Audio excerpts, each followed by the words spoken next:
지난 한 주간 변화산 특별 새벽 기도회를 통해서 저희들이 예수로 충만하여지고 예수로 아름답게 물들어가는 꿈과 비전을 나누었습니다. 사도 바울이 옥중에 있었지만 그는 빌립보 교인들에게 항상 기뻐하라고 이야기합니다. 상황에 압도당하는 인생 아니라 예수로 충만하여서 우리가 항상 기뻐할 수 있는 믿음의 고백이 가득한 인생 되기를 원합니다. 오늘은 그 빌립보서 시리즈 마지막 시간입니다. 오늘 빌립보서 3장 12절부터 14절까지 말씀을 가지고 표대를 향하여 달려갈 수 있음이 기쁨입니다 라는 제목으로 말씀을 나누도록 하겠습니다.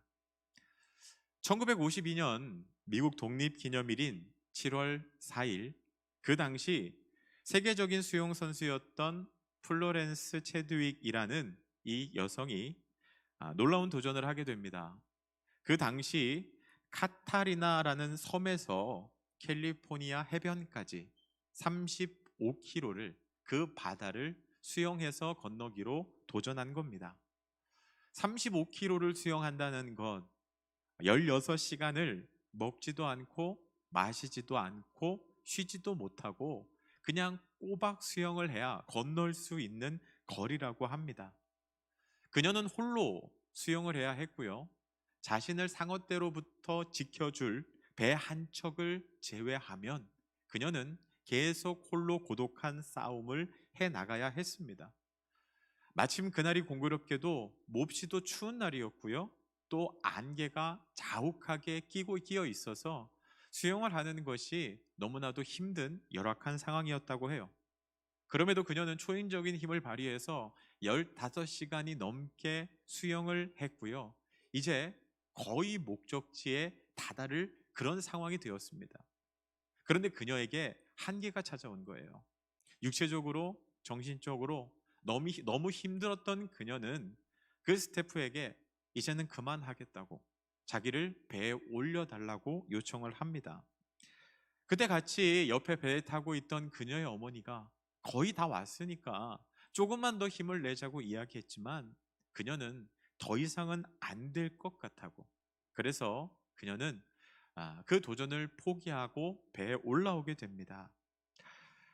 플로렌스가 배에 오르고 난 후에 그녀는 그녀가 목적지로 삼았던 캘리포니아 해변이 불과 800m밖에 남지 않았다는 것을 그제서야 알게 되죠. 다음날 기자회견에서 그녀가 이렇게 이야기합니다.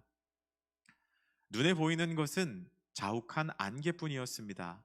만일 캘리포니아 해변이 보였더라면 저는 충분히 완주할 수 있었을 것입니다. 안개가 제 승리를 앗아갔습니다. 세계적인 수영 선수에게 800m는 5분도 안 되는 거리였습니다. 만일 그 목적지가 보였다면 그녀는 다시 힘을 내서 목적지까지 분명히 갈 수 있었을 거예요. 그러나 지독한 안개로 인해서 목적지가 보이지 않기 때문에 그녀는 포기할 수밖에 없었던 거죠.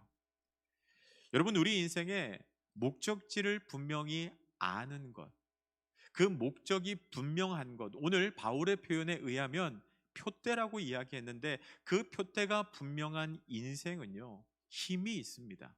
집중력이 있고 그리고 분명한 인생을 살아갈 수 있어요. 그러나 목적지가 없는 인생요, 그 인생은 방황할 수밖에 없습니다. 그리고 목적지가 분명하지 않기 때문에 그 인생은 방황하다가 잘못된 곳에 다다를 확률이 많습니다. 그러나 오늘 사도 바울은요, 분명한 목적을 가지고 살았던 사람입니다. 그는 표태라고 이야기하는 분명한 목적이 있었고요. 그 목적을 위하여서 집중했던 인생입니다. 그의 인생의 모든 것을 그 목표에 쏟아 넣었던 인생. 그랬기에 바울의 인생은 강력할 수 있었습니다. 여러분에게는 어떤 목적이 있으십니까? 그렇다면 바울의 목적은 무엇이었을까요? 그는 다메섹 도상에서 예수를 만난 후에 예수 그리스도가 그의 목적이 되었습니다. 예수 그리스도로 충만한 삶을 사는 것, 그리고 예수님을 닮아가는 것, 그리고 예수님의 소원을 이루어 드리는 것. 여러분, 사랑하면요, 닮아가게 되어 있고요. 사랑하면 그 사람이 원하는 것을 해주고 싶어지게 됩니다. 다윗은 예수님을 만난 이후, 바울은 예수님을 만난 이후 예수님을 사랑하게 되었고, 예수님이 원하시는 것을 이루어 드리기를 원했어요. 예수님의 꿈이 나의 비전이 된 거예요. 여러분, 예수님께서는 이 땅에 왜 오셨습니까? 죄로 인해 죽을 수밖에 없는 우리를 살리기 위해서요. 구원하기 위해서 이 땅에 오셨어요. 예수님을 만난 이후 바울의 꿈도 예수님의 꿈과 같게 되었습니다. 이 땅에 있는 생명들을 살리는 것, 구원하는 것, 땅 끝까지 복음을 전하는 것. 예수님께서 제자들에게 마지막 했던 명령이 땅 끝까지 복음을 전하는 거였듯이 바울도 그 예수님의 꿈을 위하여 달려가는 인생이 되었습니다. 빛과 소금이 되어서 어두운 세상을 밝히고, 부패하기 쉬운 아무런 맛도 나지 않는 이 세상에 그는 소금이 되어서 이 땅을 부패하지 아니하도록 이 땅을 정말 아름답게 만들기를 원하는 삶을 살았다는 겁니다. 여러분, 하나님께서 처음 아브라함을 부르실 때 그에게 무엇이라고 말씀하십니까? 너는 복이 될지라. 너가 복이 되어서 너가 가는 곳마다 복되고 아름다워질 것을 선언하셨습니다. 진정한 복이 무엇일까요? 살아나는 겁니다. 예수 그리스도로 충만해지는 겁니다. 그곳이 생명으로 충만한 역사, 여러분, 그것이 하나님이 우리에게 주신 사명이고 목표가 되어야 합니다. 실제로 고린도전서 9장 20절부터 22절까지 말씀을 보면 바울의 소원에 대해서 이렇게 이야기합니다. 아무쪼록 몇 사람이라도 더 구원하려 함이라. 바울이 무엇이라고 이야기하냐면, 나는 유대인들을 만나면 유대인과 같이 되었습니다. 율법 없는 자들을 만나면 나는 율법 없는 자와 동일하게 되었습니다. 율법 있는 자들을 만나면 율법 있는 자들처럼 행했고, 약한 자들을 만나면 그들과 똑같이 되었습니다. 왜냐하면 그들과 한마디라도 더 하기 위해서, 그들에게 다가가서 어떻게든 복음을 전하기 위해서, 그들에게 어떻게든 복음을 전해서 그들을 구원하기 위해서, 살리기 위해서, 아무쪼록 몇 사람이라도 더 구원하기 위해서 나는 그들의 옆으로 갔고 그들과 이야기했고 그들과 같이 되었다라고 이야기하고 있는 겁니다. 저는 이 바울의 이 목표가, 그가 표대로 삼았던 것이 우리의 목표가 되고 우리의 표대가 되어지기를 원합니다. 나만 잘 살고 나만 행복하고 나만 좋으면 됐다, 그 인생을 사는 것이 아니라, 그래서 이 세상에 있다가 없어질 것, 지금은 중요한 것처럼 보이고 가치 있는 것처럼 보이지만 시간이 지나면 아무것도 아닌 것처럼 되어 될 것에 우리의 인생의 목표를 삼는 것이 아니라, 시간이 지나도 변하지 않는 것, 하나님의 꿈, 하나님의 소원이 나의 소원이 되고 나의 꿈이 되어지기를 원합니다. 그래서 예수로 충만한 인생이요, 예수로 가득 찬 인생, 예수로 아름답게 물들어가는 인생, 예수님의 꿈을 이루어 드리고 이 땅에 예수의 생명으로 충만하게 채우는 그런 복된 인생을 우리가 살아가기를 원합니다. 사도 바울은 그 꿈을 이루기 위하여서, 그 예수님의 꿈을, 그 생명을 살리고 구원하는 일을 이루기 위해서 자신이 어떻게 살아야 하는지, 우리에게 어떻게 살아야 하는지 두 가지를 이야기해 주고 있습니다. 그 첫 번째가 무엇인가 하면요, 오늘 읽었던 13절 말씀을 한번 보도록 하겠습니다. 13절 읽겠습니다. 시작. 형제들아, 나는 아직 내가 잡은 줄로 여기지 아니하고 오직 한 일, 즉 뒤에 있는 것은 잊어버리고 앞에 있는 것을 잡으려고. 표대를 향하여, 목표를 향하여 나아가기 위해서 우리가 제일 먼저 해야 되는 것은 무엇인가 하면요, 뒤에 있는 것을 잊어버리는 것입니다. 뒤에 있는 것을 잊어버린다, 과거에 연연하지 않는 삶을 살라는 겁니다. 요한복음 8장에 보면 날 때부터 앞을 보지 못하는 소경의 이야기가 등장합니다. 그때 예수님의 제자들은 무엇에 관심이 있었냐면 저 사람의 눈이 먼 것이 누구의 죄입니까? 저 사람의 죄입니까? 아니면 저 사람 부모의 죄입니까? 거기에 관심이 가 있어요. 그가 어떻게 눈을 멀게 되었는가? 누구의 때문인가? 그 사람의 과거에 관심이 있었던 거예요. 그러나 예수님께서는요, 그 사람의 과거에 관심을 갖지 않으세요. 예수님의 관심은 그 사람의 현재, 그리고 그 사람의 미래였어요. 예수님이 이렇게 이야기하시죠. 누구의 죄 때문이 아니다. 하나님의 영광을 위하여서 이 일이 사용될 것이라고 말씀하십니다. 그리고 예수님은요, 무엇 때문에 그가 눈이 먼 것에 관심을 가지시는 것이 아니라 진흙을 이겨서 그의 눈에 바르시고 그에게 실로암에 가서 씻으라고 이야기합니다. 그때 어떻게 됩니까? 그의 눈이 띄어지게 되고요, 그는 새로운 삶을 살아가게 됩니다. 나의 눈을 뜨게 하신 하나님께 영광을 돌리더라는 것이죠. 예수님은 오늘 그의 아픔에 주목하셨고요, 그 아픔을 해결하여 주시기를 원했고, 그의 인생이 하나님께 영광 돌리는 인생으로 살아가기를 원하셨어요. 여러분, 우리는 과거의 상처에 붙잡혀 살아갑니다. 과거의 상처가 내 인생을 결정하도록 하는 사람들이 너무나도 많아요. 여러분, 어떤 사람은요, 과거의 영광에 취해서 오늘을 제대로 살아가지 못하는 사람들이 많습니다. 내가 왕년에 이랬는데, 내가 얼마나 대단한 사람이었는데, 내가 어떻게 이 일을 할 수 있어? 나를 뭘로 보고 이러는 거야? 과거에 사로잡혀서 오늘 한 걸음도 나아가지 못하고 계속해서 발목이 잡혀 있는 인생이 있어요. 오늘 바울은 이야기합니다. 표태를 향하여서 하나님이 부르신 그 부름의 상을 받기 위하여서 달려가는 인생이 되려면 뒤에 있는 것을 잊어버리라고 말씀하고 있습니다. 그 미국 세미안 교회 담임하는 이은상 목사님께서 이 본문을 가지고 설교를 하시다가 자기가 그리스에 갔던 이야기를 하시더라고요. 여러분, 그리스라는 나라가 얼마나 대단한 나라입니까? 그 헬라 문명의 중심지예요.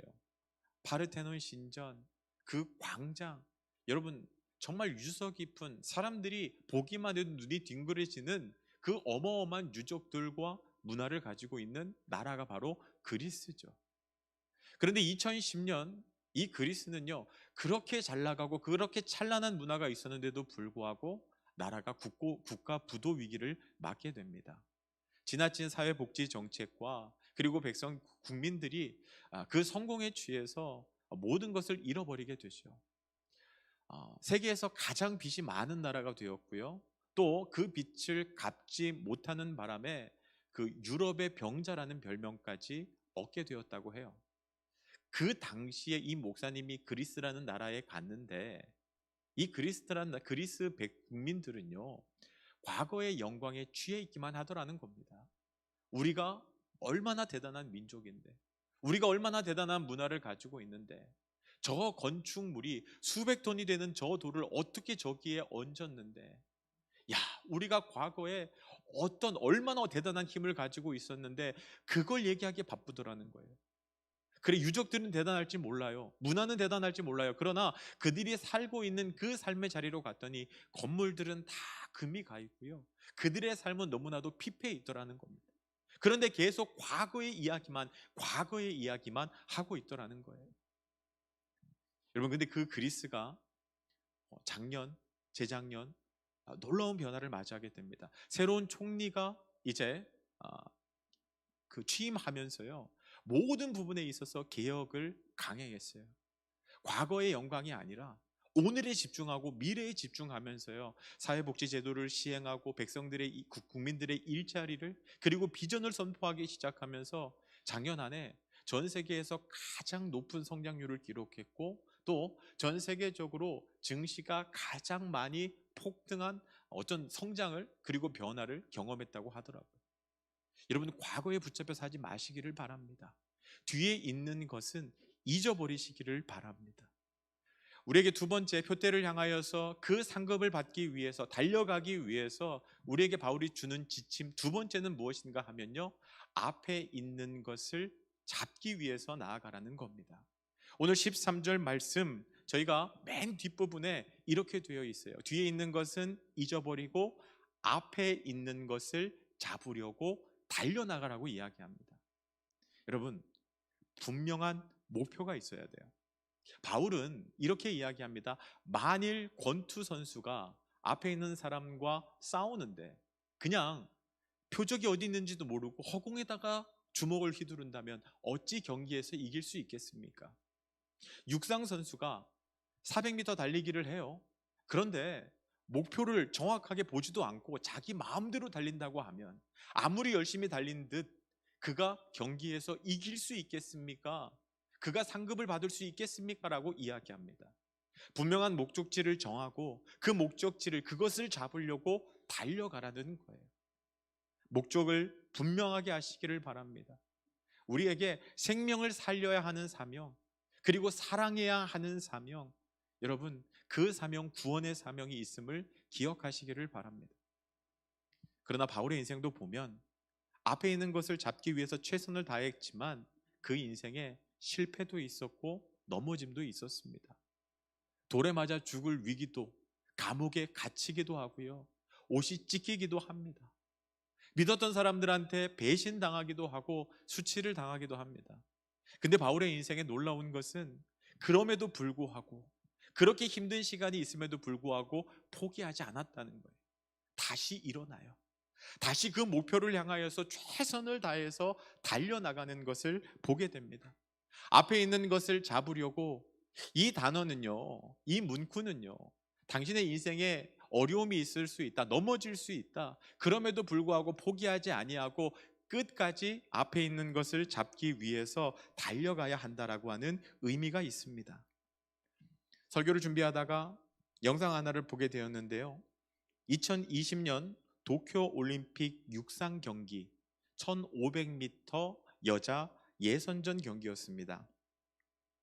네덜란드 국가대표로 하산이라는 선수가 이제 1500m를 열심히 달리고 있었는데 자기 앞에 있는 선수가 넘어지게 돼요. 그러면서 뒤따라오던 이 하산이라는 선수도 같이 넘어집니다. 마지막 바퀴에서 넘어졌기 때문에 이제는 승산이 없어 보였어요. 다른 선수들은 그 하산이 넘어진 틈에 20m 넘게 차이가 나서 앞을 향하여 달려가고 있었습니다. 그런데 놀라운 건 이 하산이라는 선수가요, 바로 일어나더니 최선을 다해서 다시 뛰기 시작합니다. 그리고 눈에 믿기지 않을 정도의 광경이 펼쳐지는데 혼신의 힘을 다하면서 선수들을 한 명 한 명 따라잡고 앞지르기 시작합니다. 그리고 마지막 결승선에 1등으로 들어와요. 야, 넘어졌는데 포기하지 않으니까 야, 1등을 할 수 있구나. 그런데 더 놀라운 게 있어요. 제가 이 선수가 참 너무 대단해 보여서 기록을 조사해 봤거든요. 이 선수는 난민 출신 선수예요. 에티오피아에 살다가 에티오피아가 너무 먹고 살기 힘들고 내전이 있고 위험하니까 어쩔 수 없이 네덜란드로 망명 신청을 한 겁니다. 그래서 그 네덜란드 낯선 땅에서 난민의 신분으로 열심히 운동해서 국가대표까지, 네덜란드 국가대표가 됐던 거예요. 저는 이 선수의 지난 이야기를 쭉 읽으면서 그런 생각이 들더라고요. 야, 얼마나 힘들게 살았을까, 얼마나 고통스러웠을까. 그런데도 절대 포기할 수 없는 그 상황 가운데서 이 하산이라고 하는 선수는요, 포기하지 않고 다시 일어서는 법을 배웠어요. 그래서 다시 달릴 수 있었겠죠. 전 여러분의 인생도 이러한 인생이 되어지기를 원합니다. 우리도 목표를 향해 달려가다 보면 넘어질 때가 있고 아플 때가 있을 겁니다. 포기하고 싶을 때가 있을 거예요. 그럼에도 불구하고 포기하지 않고 끝까지 앞에 있는 것을 잡으려고 달려나가기를 주님의 이름으로 축복합니다. 말씀을 마무리하려고 합니다. 아까 설교를 시작할 때 그 수영 선수 플로렌스 체드윅에 대한 이야기를 해드렸습니다. 이 선수가 도전에 실패하고 딱 2달 뒤인 9월 4일 다시 재도전에 나섰답니다. 공교롭게도 이 도전하기로 한 날도 여전히 짙은 안개가 깔려 있었고 또 수온은 너무나도 차가웠다고 해요. 한치 앞을 볼 수 없는, 수영하기에는 너무나도 열악한 상황이었답니다. 그런데 이번에 그녀는요, 멋지게 35km를 수영해서 도전에 성공합니다. 기자들이 그녀에게 묻습니다. 어떻게 더 어려운 상황인데 성공할 수 있었냐? 그러자 그녀가 이렇게 대답했답니다.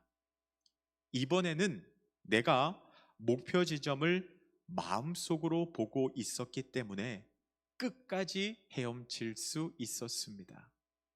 목표 지점을 마음속으로 보고 있었기 때문에 끝까지 헤엄칠 수 있었다는 거예요. 지난번에는 안개 때문에 포기했잖아요. 그래서 이번에는 마음속으로 분명한 목표를 가지고 있었기 때문에 포기하지 않을 수 있었다는 거예요.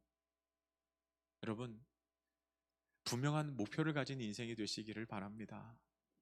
여러분의 인생에 바울과 같이 예수로 충만한 인생, 예수님의 꿈을 이루어 드리는 인생, 여러분의 삶을 통하여서 누군가를 살리고 생명으로 충만하게 하는 복이 되는 인생이 되시기를 원합니다. 그러기 위해서요, 과거에 붙잡히지 마시기를 바랍니다. 뒤의 것을 잊어버리고, 그리고 앞에 있는 것을 잡으려고 포기하지 않고, 실패해도 넘어져도 다시금 일어나서 한 걸음 한 걸음 바울과 같이 달려가시기를 원합니다. 그 자리에 부르신, 위로부터 부르신 하나님의 부름의 상급이 준비되어 있을 줄 믿습니다. 그 귀한 상급을 다 받는 저와 여러분 되시기를 주님의 이름으로 축복합니다.